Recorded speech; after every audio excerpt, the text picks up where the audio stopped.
नमस्कार, good morning. मी Prakash Awad, sky limit fitness club and reiki healing centre मधून आपलं स्वागत आहे. आजचा जो आपला विषय आहे की खूप प्रयत्न करूनही वजन का कमी होत नाही, वजन कमी न होण्यामागची काय कारण आहे, त्याच्या सामान्य चुका आपण करतो वजन कमी करण्यासाठी. त्या कोणत्या चुका आहे की ज्या आपण नाही करायला पाहिजे.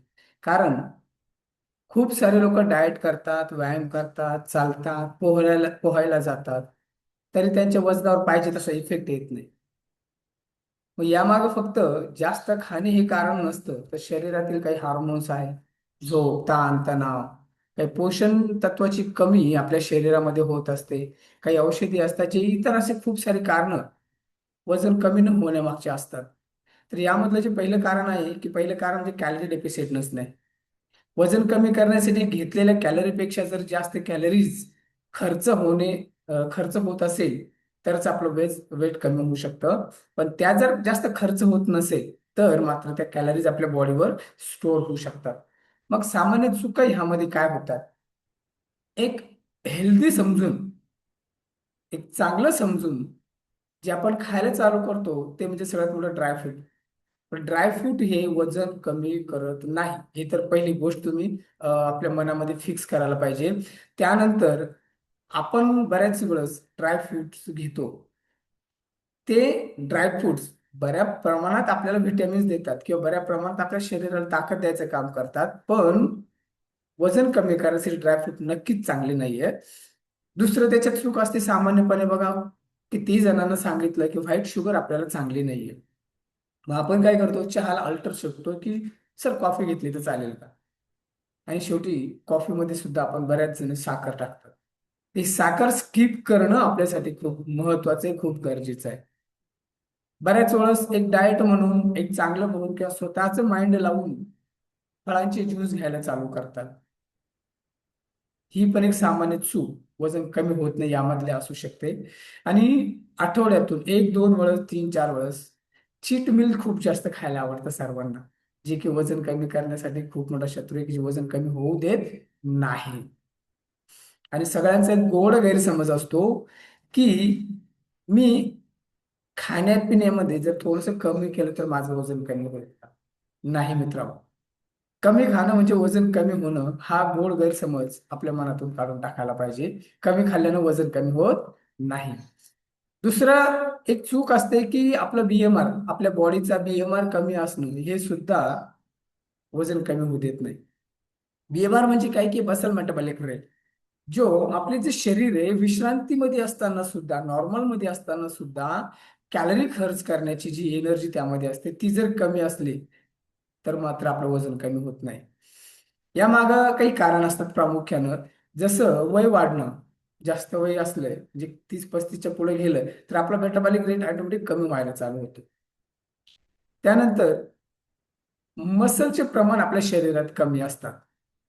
खूप साऱ्या लोकांना सांगितलं जातं की तुम्ही दिसायला चांगले आहात किंवा नाही, हे असल्यापेक्षा तुमची मसल कशी आहे, तुमच्या शारीरिक स्थितीला कसं तुम्ही बघतात यावरती सगळ्यात महत्वाचं आहे.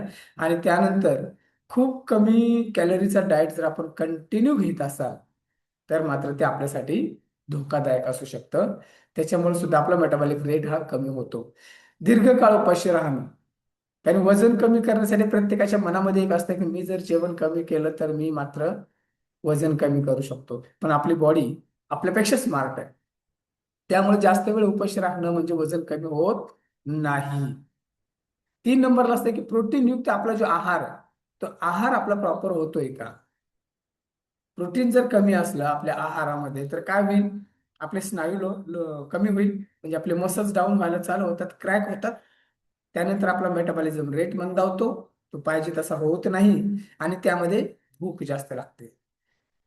एक जगायचं म्हणून अन्न खाल्ल्यापेक्षा अन्नासाठी जगलं न जगणं कधी चांगलं असतं. कारण आपल्या शरीराला जे पाहिजे ते जर आपल्या शरीराला मिळालं तर नक्कीच आपलं शरीर ग्रोथ करायला चालू करतं. मग प्रोटीन इंटेक जर कमी असला तर आपले मसल लॉस होईल, आपला मेटाबॉलिक रेट कमी होईल, त्यानंतर आपल्याला भूक जास्त लागायला चालू होते. बऱ्याच पदार्थ आहे जे आपल्या भारतीय जेवणामध्ये, भारतीय आहारामध्ये आहे, किंवा आपण न्यूट्रिशन सप्लिमेंट सुद्धा घेऊ शकतो, ज्यामध्ये आपली प्रोटीनची नीड कमी पूर्णपणे होते. 4 नंबरचं कारण असते की आपली झोप कमी असणे. ज्या व्यक्तींची झोप कमी आहे ना बघा, त्यांच्याकडे आळस आहे, थकवा आहे, चिडचिड आहे, कुठल्याही गोष्टीचा फोकस नाहीये. एक सामान्य व्यक्तीला 7 ते 8 घंटे झोपेची गरज असते. झोप जर चांगली झाली तर आपण फ्रेश व्हाल. पण झोप जर कमी झाली तर काय होते की आपल्या शरीरामध्ये एक हॉर्मोन्स आहे, गॅरलिन नावाचा जो हार्मोन्स आहे तो काय करतो, आपली भूक वाढवायला चालू करतो. म्हणजे झोप कमी असली की आपल्याला खायची जास्त सवय लागते. आपला लॅक्टिन नावाचा एक हार्मोन्स ते कमी होतो आणि गोड, तिखट किंवा तेलकट पदार्थ खायची जास्त इच्छा आपल्याला होते, म्हणजे आपली क्रेविंग वाढते. हे सुद्धा झोपेचं एक कारण आहे की आपलं वजन कमी होऊ देत नाही. 5व्या नंबरला आपले ताणतणाव, कसं आपण स्वतःला स्ट्रेस मॅनेज करतो. कारण की स्ट्रेस जर आला, ताण, डिप्रेशन जर जास्त असलं, स्ट्रेस जास्त असला, तर आपली बॉडी काय करते, कार्टिसोल नावाचा एक हार्मोन्स येतो, हार्मोन्स रिलीज करते. आणि कार्टिसोल नावाचा हार्मोन ज्यावेळेस रिलीज होतो त्यावेळेस आपल्या पोटाभोवतीचा जो घेर आहे, पोटाभोवती चरबी साठायला चालू होते. भावनिक इमोशनल इटिंग आपली व्हायला चालू होते. आणि आपलं वेग, जो वजन कमी करण्याचा वेग आहे, वजन कमी करण्याचा वेग सुद्धा मंदावू शकतो. त्यामुळं आपलं ताणतणाव, आपलं स्ट्रेस यावर सुद्धा आपल्याला काम करावं लागेल, जेणेकरून आपलं वजन कमी होण्यास ते फायदेशीर ठरेल. 6 नंबरला येतं की थायरॉइड समस्या. थायरॉइड कॉमन आहे, बऱ्याच जणांना होतो. हायपोथायरॉइड असलं तर वजन वाढतं आणि थकवा यायला चालू. हायपोथायरॉइड असलं तर आपली केस गळते आणि बद्धकोष्ठता, म्हणजे आपली पचन क्रिया सुद्धा मंदावते. कशामुळं? हायपोथायरॉइडमुळे. तर ते सुद्धा एक रिझन आहे की आपण वेट लॉस जर्नीमध्ये असताना सुद्धा वजन जर कमी होत नसेल तर आपल्याला यावरती काम करायला पाहिजे. तर हायपोथायरॉइड आहे की नाही हे चेक करण्यासाठी काही डॉक्टरांकडून तुम्हाला टेस्ट करून घ्यावं लागतात, ज्याच्यामध्ये TSH, T3 आणि T4 ह्या तपासण्या जर आपण केल्या तर आपल्या थायरॉइडची समस्या आपण चेक करू शकतो की काय आहे किंवा किती आहे. त्यानंतर 7 नंबरचं कारण येतं की PCOS किंवा PCOD, फिजिकली और सिंड्रोम. हे असलेल्या प्रत्येक लेडीजमध्ये हे जास्त प्रमाण आहे. त्या लेडीजला वजन कमी करण्यासाठी हे खूप खूप त्रासदायक होतं. हे जे हार्मोन्स जे आहे, PCOS जो आहे की इन्सुलिन रेजिस्टन्स वाढवतो, ज्याच्यामुळे आपल्या पोटाभोवती चरबी वाढायला चालू होते. आता इन्सुलिन रेजिस्टन्स म्हणजे याच्यावरती समजून घेऊ. शरीरातल्या ज्या आपल्या ज्या पेशी आहे त्या जर इन्सुलिनला योग्य प्रतिसाद देत नसेल तर शरीर आपल्याला की लक्ष द्यायला चालू करतं. जसं गोड खाण्याची जास्त इच्छा होणं, सतत भूक लागणं, थकवा जाणवणं आणि पोटावरती चरबी वाढायला चालू होते.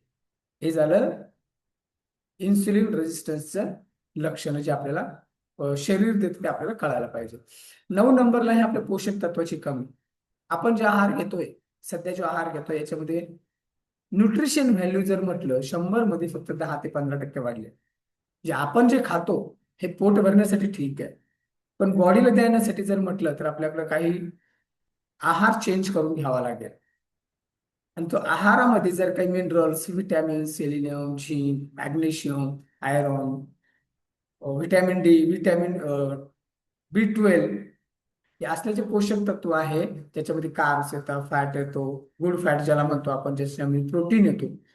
हे कमी असल्या कारणाने सुद्धा, म्हणजे हिची पोषण तत्वाची कमी आपल्या शरीराला असल्यावर सुद्धा आपलं वजन कमी होत नाही किंवा आपला फॅट कमी होत नाही. सेलिनियम विषयी खूप सारे प्रमाण आहे. सेलिनियम तुमच्या थायरॉइडला पण सपोर्ट करतो. सेलिनियम कमी असल्यावर थायरॉइड आणि मेटाबॉलिक रेट वाढू शकतो किंवा प्रभावित करू शकतो त्याला. तर न्यूट्रिशन व्हॅल्यू सुद्धा आपल्या शरीराला तितकी पाहिजे. जर ती भेटली तरच आपण वजन कमी करू शकतो. बरेच लोक, एक गोड गैरसमज, मी व्यायाम करतो, मी सकाळी फिरायला जातो, मी स्विमिंग करतो. मला एक सांगा, स्विमिंग करून, व्यायाम करून, कार्डिओ करून किंवा कोणताही एक प्रकारचा व्यायाम करून किंवा जिमला जाणाऱ्या लोकांना विचारा, फक्त जिम करून होत नसतं. कारण एक्सरसाइज ही आपल्या शरीरासाठी फक्त 20% आहे आणि 80% न्यूट्रिशन व्हॅल्यू आपल्या शरीरावर काम करते की आपण किती चांगल्या प्रमाणात आपल्या बॉडीला तयार करू शकतो. फक्त कार्डिओ करणे किंवा चालणे हा व्यायाम नाही, तर आपल्याला स्ट्रेंथ ट्रेनिंगकडे सुद्धा जावं लागेल. आणि स्ट्रेंथ ट्रेनिंग जर केली ना, तर आपले स्नायू वाढतात, म्हणजे आपले मसल वाढायला चालू होतात, आपला बीएमआरचा रेट वाढतो. आणि सगळ्यात महत्वाचं म्हणजे आपण काही करत नसताना सुद्धा आपलं शरीर कॅलरीज बर्न करायला चालू होतं. 11 नंबरला आपण बघतो की वॉटर रिटेन्शन. पाणी किती प्यावे हे पण आपल्याला माहिती पाहिजे, पाणी कसं प्यावे हे पण आपल्याला माहिती पाहिजे. जर आपलं पाण्याचं प्रमाण कमी असेल, जर तर आपल्या शरीरावर वॉटर रिटेन्शन व्हायला चालू होतं. म्हणजे काय होतं की आपलं जे शरीराच्या आजूबाजूला जी थुलथुलीत त्वचा तुम्हाला दिसत असेल ना, ते म्हणजे शरीरानं साठवलेलं पाणी. का? की आपण कमी पितो, म्हणून ते शरीर साठवून ठेवतं. त्यानंतर जर शरीरानं पाणी साठवून ठेवलं, तर आपल्या वजन काट्यावरती तुम्हाला तो फरक जाणवणार नाही, जो आपल्याला दिसायला पाहिजे. म्हणजे आपलं वजन कमी होणार नाही. याच्यामध्ये जास्त प्रमाणात मीठ खाणं जे वॉटर रिटेन्शन करतं, म्हणजे आपलं शरीर पाणी साठवून ठेवतं. हार्मोन्स मध्ये काही बदल असेल, किंवा महिलांमध्ये मासिक पूर्वचा जो काळ असतो, त्यामध्ये सुद्धा बॉडी वॉटर रिटेन्शन करते. आणि झोप कमी असणाऱ्यांसाठी सुद्धा खूप वॉटर रिटेन्शन होतं. म्हणून पाणी योग्य प्रमाणात घेणं सुद्धा आपल्या वजन कमी करण्याच्या नियमावरती पुढे ना कुठं त्याचं नुकसान करू शकतं. वजन काट्यावर लक्ष जर कंटिन्यू दिलं ना, म्हणजे सैल कपडे होणं, इंचेस कमी होणं, किंवा आपल्या शरीराची ताकद वाढणं. वजन काट्यावर कायमस्वरूपी लक्ष देण्यापेक्षा आपल्या स्वतःवरती लक्ष द्या की आपले कपडे सैल होत आहे का पहिल्यापेक्षा, आपले इंचेस कमी होत आहे का पहिल्यापेक्षा ते बघा, आपली काम करण्याची एनर्जी वाढत आहे का ते बघा. आणि हे जर होत असेल, तर समजा की आपला फॅट कमी होतोय. वजन जर कमी नसेल होत, पण फॅट कमी होतोय आणि आपली मसल वाढायला चालू होते.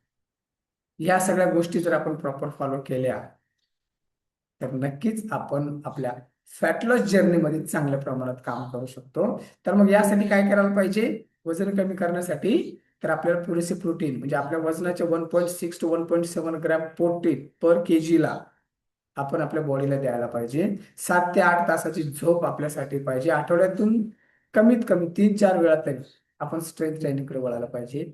रोज आपलं मेटाबॉलिझम रेट चांगला ठेवण्यासाठी आपल्याला रोज कमीत कमी 8 ते 10 हजार स्टेप चालायचं आहे, तर ते आपण चाललं गेलं पाहिजे. आपलं पाण्याचं जे प्रमाण आहे, प्रत्येक व्यक्तीला 20 किलो वजनाला 1 लिटर पाण्याची गरज आहे. म्हणजे कमीत कमी 2.5 ते 3 ते 3.5 लिटर पाणी आपल्या शरीराला गरजेचं आहे. आणि हे जर आपण घेतलं, तर आपण फॅट लॉस करू शकतो. आणि सगळ्यात महत्वाचं, आपण सगळे वरचे पिलर जरी फॉलो केले ना, तरी पोषण तत्व आपल्या बॉडीला खूप महत्वाचे आहे. त्याच्यामुळे पोषण तत्वावर लक्ष द्या. मी माझ्या बॉडीसाठी काय देतोय? मी न्यूट्रिशन देतोय का? मी मिनरल देतोय का? मी फायबर देतोय का? मी प्रोटीन देतोय का? मी चांगला फॅट देतोय का? ह्या गोष्टीवर जर आपण लक्ष ठेवलं, तर नक्कीच आपण हेल्दी लाईफस्टाईल जगायला चालू करू शकू. सो तुम्हाला कळालं असेल की चांगली लाईफ जगण्यासाठी किंवा शरीराला हेल्दी ठेवण्यासाठी आपल्याला काय काय गरजेचं आहे. तर नक्कीच तुम्ही या कारणावरती लक्ष द्या, म्हणजे तुम्हाला फॅट लॉस करण्यासाठी मदत होईल. So thank you again, thank you very much. जर तुम्हाला हा व्हिडिओ आवडला असेल, तर स्काय लिमिट फिटनेस क्लब आणि रेकी हिलिंग सेंटर गुगलवर जाऊन तुम्ही याला रिव्ह्यू देऊ शकता. आणि तुमचा रिव्ह्यू आम्हाला मोटिवेशन द्यायचं काम करतो. So thank you, tata, bye bye.